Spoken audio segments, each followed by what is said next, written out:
Hello everyone! Ayan, mapagpalang araw po sa ating lahat. Ayan, ang ating recipe po ay tinatawag na chicken fillet.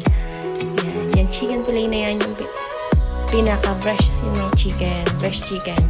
Yung pinaka-meat nun. Then, in-slice ko lang yan. Then, ayan na nga po, ilagyan natin siya ng kalamansi. 4 na piraso.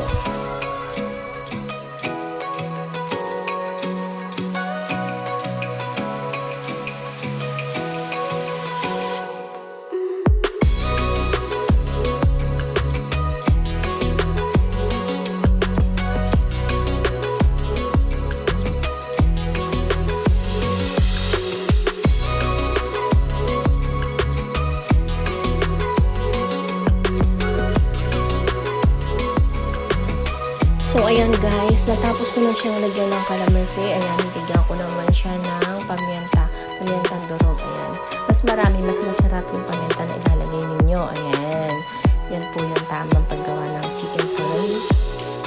Then, pagkatapos po niyan, halu-haluin po natin. Then, nilagyan ko rin siya ng konting salt. Ayan. Then, nalo ko ulit. Then, naglagay rin po tayo dito ng oyster sauce. Ayan. Nasa sa inyo po, depende kung gaano karami yung ilalagay. Then, ayan guys, halu-haluin lang natin hanggang sa talaga siya, mahalo talaga ng maigi. Then, naglagay rin ako dito ng konting soy sauce. Toyo. Then, mix din ulit natin. Ganyan lang yung kasimple guys. Sa tingin mo mahirap pero madali lang. Then, ayan na nga. Pagkatapos natin siyang mix-mix. Ayan, mikos-mikos. Matapos na mamikos-mikos, naglagay rin ako ng bawang. Yung bawang na hiniwa kong maninipis. Ayan.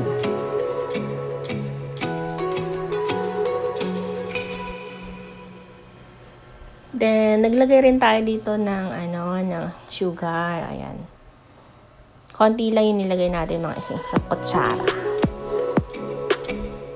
Then, halu-haluin hanggang sa matunaw na yung pinaka-sugar niya. Ayan. So, ayan. Ganyan lang yan, guys. Then, pagkatapos niyan, pwede na natin siyang set aside.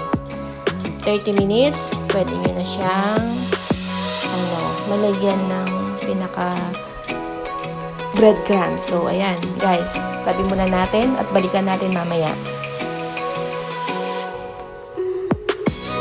So, guys, ayan na nga, tapos na yung 30 minutes na ating marinate.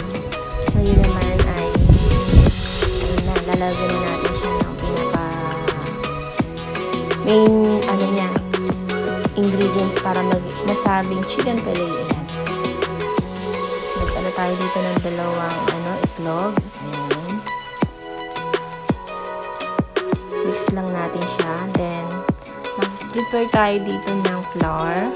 Ayan. Meron tayong harinang ginamit. At syempre, meron ding breadcrumbs. Ayan.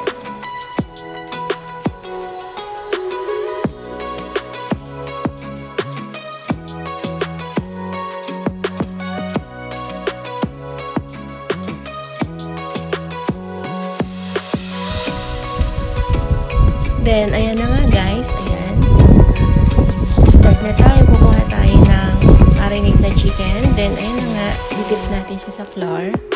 Pagkatapos natin siyang ma-dip sa flour, ayan, ilalagay na natin siya sa itlog, ayan. Then, pagkatapos natin siyang mailagay sa itlog, idadiretso na natin siya sa breadcrumbs, ayan. Then, ganyan na yan kasimple guys. Itong ginawa ko na to ay pwede nyong iluto ng mga 1 month. Ayan. Ganyan lang siya. Ganyan lang kasimple. Basta ilalagay nyo lang siya sa freezer. Ayan. Yan yung pinakasampol.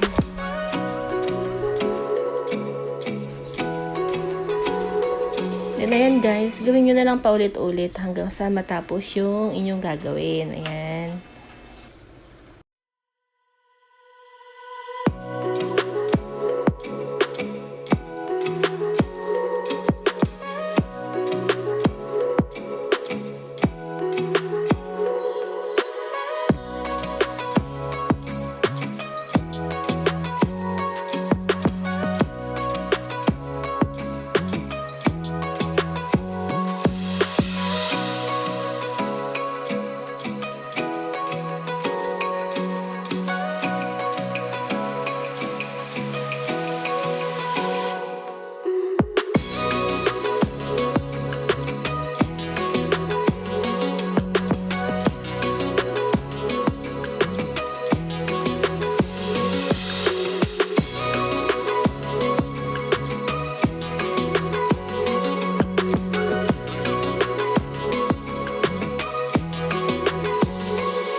Ayan, dahil sa kinulang nga tayo sa dalawang itlog, ayan, nagdagdag tayo ng additional na isang itlog. So, ayan, dahil marami pa namang natitira. Kaya, ayan guys. So, itong pinipray ko na to guys, ayan, gabi natin siyang ginawa. So, bali, bukas na lang tayo luluto ng pinaka sample.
Ayan na nga guys, ayan.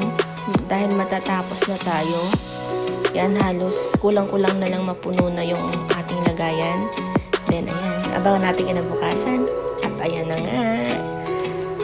Tayo ay magsasample na. Magluluto na tayo ng sample. Na masasabi mo na siyang chicken fillet.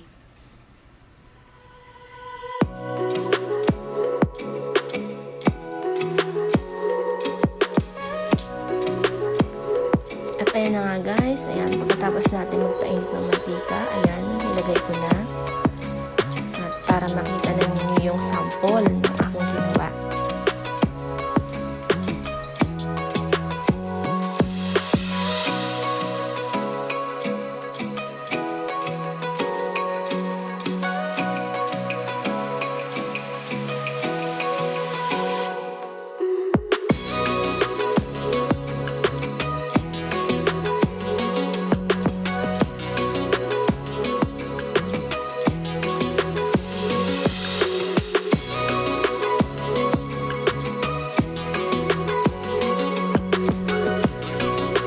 So, ayan na nga guys yung ating sample. Ayan, babalik na rin natin.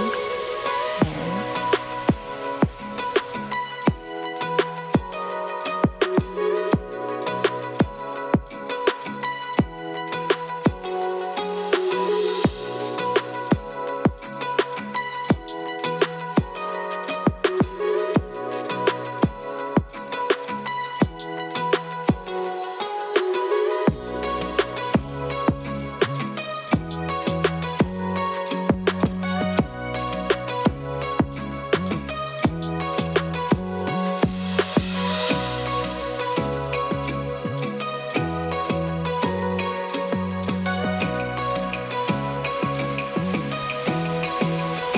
Then, ayan na nga guys. Nakikita natin luto na siya. Ayan, pwede na natin siyang ilipat sa lagayan. So, bali guys, yung aking niluto na to ay tamang yung pang-ulam lang talaga namin. Mas marami pa rin talaga siyang natira. Kaya, ayan.